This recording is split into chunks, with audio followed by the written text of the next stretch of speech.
అందరికీ నమస్కారం. నేను Harish Rangoji. Welcome to crime India TV. ఈ రోజు ఉన్నటువంటి వార్త అంటే ఇది నిన్నే వచ్చింది, కానీ మనం ఈరోజు మాట్లాడుకుందాం. హూ ఈజ్ బిగ్ బాస్ అంటే జనరల్గా విజయసాయిరెడ్డి గారు మొన్న శుక్రవారం సిట్ విచారణకి హాజరవడం జరిగింది. సిట్ విచారణకి హాజరైన తరుణంలో లిక్కర్ స్కామ్కు సంబంధించిన కొన్ని ప్రశ్నలు అడగడం జరిగింది సిట్ అధికారులు విజయసాయిరెడ్డి గారికి. అయితే రాజ్ కసిరెడ్డికి మొత్తం తెలుసు. లిక్కర్ స్కామ్లో ప్రధాన సూత్రధారి అతనే. రాజ్ తెలివైన క్రిమినల్, తెలియక ఎంకరేజ్ చేశా, వసూలు డబ్బులు ఎవరికి వెళ్ళాయో తెలియదు అంటే సంథింగ్ అంటే సిట్ అధికారులు అడిగిన ప్రశ్నలకి ఆయన చెప్పిన సమాధానాలు చెప్పుకొచ్చారనమాట.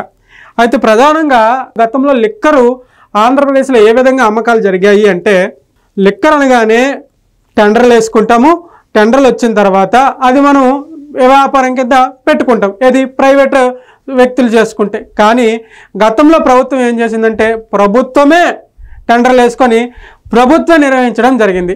దీని ద్వారా ప్రభుత్వంకి ఇష్టమైన రేటుకి అమ్మచ్చు, ప్రభుత్వంకి ఇష్టమైన కంపెనీలు పెట్టుకోవచ్చు, ప్రభుత్వం ఇష్టమైన బ్రాండ్లు కూడా పెట్టుకోవచ్చు, అనేక అంటే ప్రభుత్వ ఇష్టానుసారం చేయవచ్చు అనమాట. దీంట్లో ప్రైవేటు వ్యక్తుల జోక్యం లేదు, ఒకటో పాయింట్.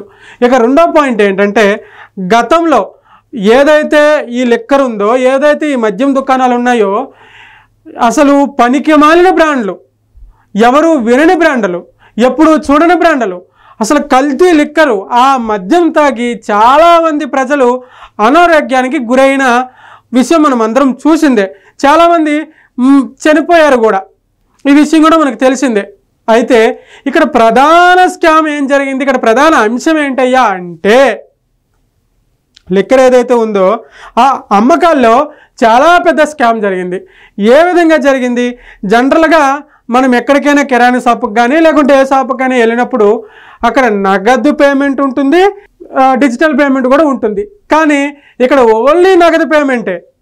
లిక్కర్ షాపుల్లో గత 5 సంవత్సరాల్లో మద్యం అమ్మినప్పుడు ఆన్లైన్ పేమెంట్ చేస్తామంటే అక్కడ అలౌ చేసేవాళ్ళు కాదు. ఓన్లీ డబ్బులు ఇచ్చి మాత్రమే మద్యాన్ని కొనుగోలు చేయాలి.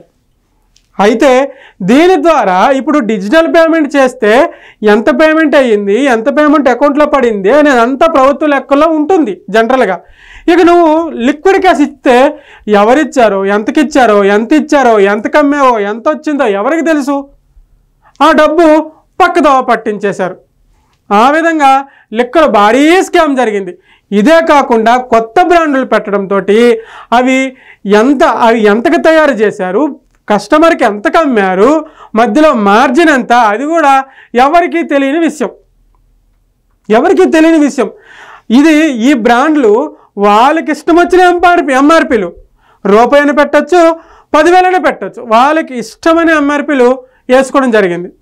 సో ఇట్లా ఈ విధంగా లిక్కర్ స్కామ్ జరగడం జరిగింది. దీంట్లో ప్రధానంగా సిట్ అధికారులు విజయసాయిరెడ్డి గారిని అడిగితే, కసిరెడ్డి మొత్తం దీనికి సూత్రధారి, నాకేం తెలీదు, ఆయన తెలివైన క్రిమినల్ అని తెలియక నేను సపోర్ట్ చేశాను చెప్పేసి మాట్లాడడం జరిగింది. ఇందులో ప్రధానంగా ఆయన ఇంకొక అంశాన్ని కూడా తీసుకొచ్చారు.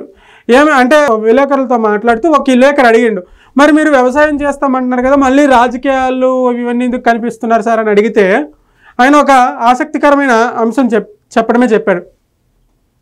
నేను రాజకీయాల్లో ఉండాలా, రాజకీయాల నుంచి వెళ్ళిపోవాలా, రాజకీయాలు చెయ్యాలా అనేది పూర్తిగా నా వ్యక్తిగతం. నాకు ఇష్టమైనప్పుడు రాజకీయాల్లోకి వస్తా, నాకు ఇష్టం లేకుంటే వెళ్ళిపోతా, అది నా ఇష్టం కదా. ఇప్పుడు వ్యవసాయ రంగాన్ని పక్కనకు పెట్టా, ఇప్పుడు బిజినెస్ పెడదాం అనుకుంటున్నా, పారిశ్రామికవేత్తగా ఎదుగుదాం అనుకుంటున్నా, నాకు అది కూడా బోర్ కొట్టింది అనుకో, మళ్ళీ నేను రాజకీయాల్లోకి రావచ్చేమో, అది నా ఇష్టం కదా పూర్తిగా. ఈయన నా పార్లమెంట్ స్థానం లేదు, లేకుంటే ఇంకేదో నేను పెట్టిన ఛానలే నన్ను విమర్శిస్తుంటే బాధగా ఉంది అని చెప్పేసి ఒక విషయం మాట్లాడడం జరిగింది. అది అసలు ఏం పెట్టారు, ఏ ఛానల్ అంటే సాక్షి ఛానల్. స్టార్టింగ్ జగన్మోహన్ రెడ్డి అధికారంలోకి రాకముందు నుంచి పెద్ద ప్లానింగ్ అంతా అయింది. దీంట్లో ప్రధాన సూత్రధారి, సాక్షి మీడియా వెనక ఉన్నటువంటి ప్రధాన సూత్రధారి విజయసాయిరెడ్డి. అందుకే గతంలో ఒక ప్రెస్ మీట్ అంటే విజయసాయిరెడ్డి మీద ఒక ఆరోపణ వచ్చింది. ఏది, ఒక లేడీతో ఏదో సంథింగ్ డిస్కస్ అది ఏదో ఆరోపణ వచ్చినప్పుడు విజయసాయిరెడ్డి గారు వెంటనే తన మనసులో మాట చెప్పేశాడు. మీకు గుర్తుందో లేదో, నేను కూడా ఒక ఛానల్ పెడతా, నేను కూడా ఒక ఛానల్ స్టార్ట్ చేస్తాను. అది దీనికి మూల కారణం. గతంలో సాక్షి వెనక ఉండి సాక్షి పెట్టింది విజయసాయిరెడ్డి గారే. ఆయన క్లియర్గా చెప్పేశాడు నిన్ననే.